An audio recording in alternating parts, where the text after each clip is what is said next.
Hello Grumpies. This is my immediate reaction to The Rings of Power, the first 2 episodes of which I've just watched on Amazon Prime.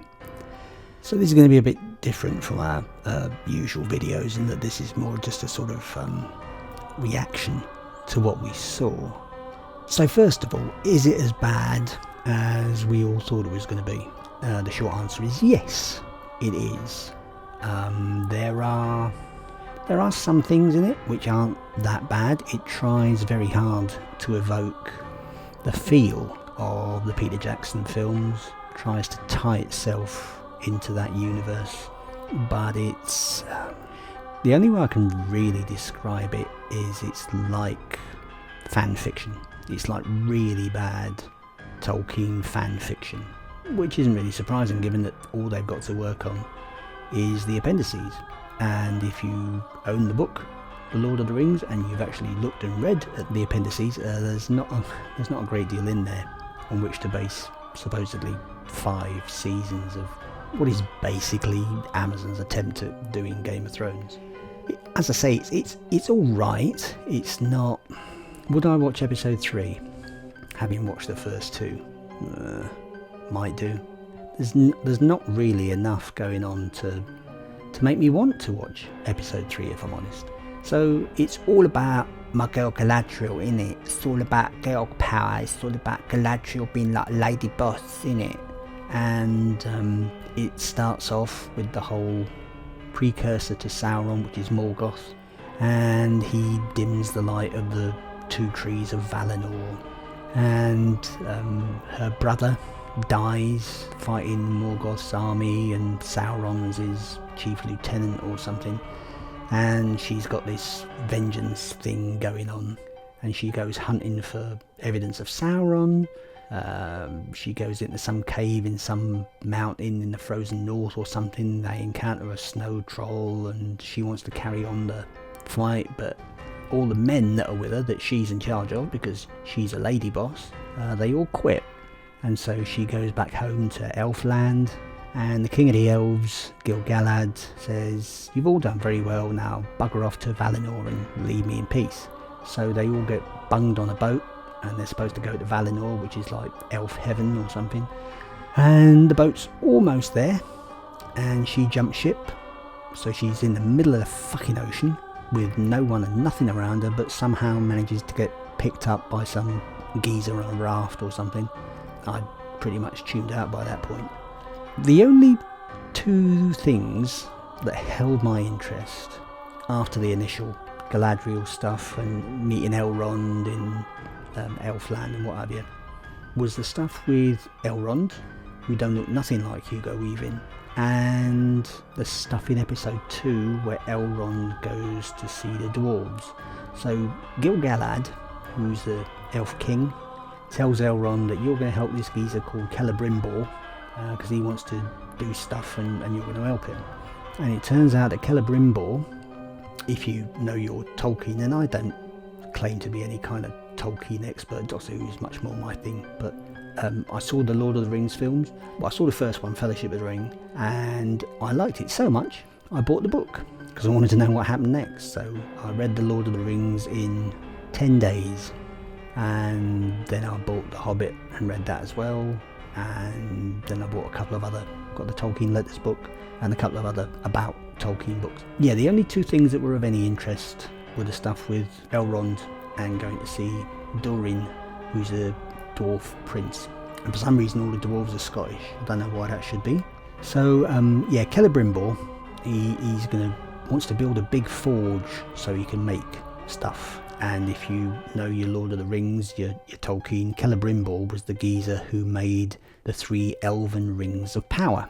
So if you remember at the beginning of the first Lord of the Rings film, Fellowship of the Ring, it began with a forging of the great rings of power. 3 were given to the elves, wisest and fairest of all beings. So Galadriel's got one, I think Celebrimbor had one, and Gil-galad had one, and somehow, I can't remember quite how, Gandalf ends up getting one. Anyway, Celebrimbor, this geezer, he was the one who made the elven rings, which Sauron then controlled with the One Ring. So most of episode 2 is Celebrimbor going to Khazad-dûm to see Durin, the Dwarf Prince geezer, and they have this rock breaking contest. And Durin is pissed off with him because he hasn't visited him for 20 years, and in the meantime he's got married to that big fat black girl who plays Disa, the Dwarf Princess. She plays it with a Scottish accent because, like I say, for some reason all the dwarves are Scottish. And he's got this proposal, but we don't actually find out what it is. The King of the Dwarves is played by Peter Mullen, who's a very well-known Scottish actor, if you know who he is. And they open up some box or something, and there's something inside it, but we never get to see what it is. Can't be the Arkenstone, can it? Maybe it is, I don't know, don't really care. Apart from that, there's a whole load of stuff with the Harfoots, which are the pseudo hobbits, you know, Lenny Henry and all that. I tuned out when all that stuff came on. I wasn't interested. Gandalf crashes to Earth in a meteorite at the end of the first episode. At least I assume it's Gandalf. It's either Gandalf or Catweasel, one of the two.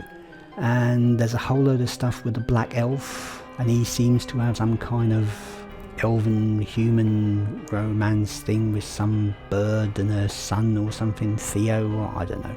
I tuned out. As I say, the only two things that held my interest after the initial bit were the dwarves. Apart from that, it's pretty bad. What is it with elves? They're all so bloody po-faced, and they all take themselves seriously. Nobody laughs, nobody smiles, and Galadriel is on this like vengeful mission to avenge the death of her brother. It's like, get over yourself, love. It's like fan fiction. It's like really bad fan fiction. The dialogue is a bit cringy in places. As I say, some of the visuals aren't bad. They really do try to evoke that Peter Jackson feel. You get a silhouette of Sauron, and he's got the same sort of helmet that he had in the Jackson films. Howard Shore, who did the music for the Jackson films, he does like the opening theme, but it's some other bloke, Bear McCreary or something, who does the actual music through it, and it's all very, you know, choirs and all that sort of stuff. It tries to evoke the feel of the Peter Jackson films, but this is not Peter Jackson. So would I watch episode 3 and all the rest of them? I don't think so. Because it's obvious this is all about Galadriel. It's all going to be about Galadriel. It's all about girl power. She's a lady boss. She's the bestest ever. And I'm just really not interested. I didn't manage to sit through the entirety of either of the first 2 episodes. I kept skipping forward to find an interesting bit. So at the end of episode 2, Elrond is in Khazad-dûm, trying to get Mr. Dwarf Man to give him a hand to build this forge so Celebrimbor can build the rings of power for the elves that Sauron will end up controlling with the One Ring. Galadriel is on a raft somewhere with some geezer. Gandalf or Catweasel is mucking about with a couple of little hobbity girls. Lenny Henry is buggering about doing I don't know what, don't really care what. And that's about it. And it's not Tolkien. It tries to look like Tolkien, it tries to sound like Tolkien, it tries to evoke the Peter Jackson vibe, but it doesn't really work.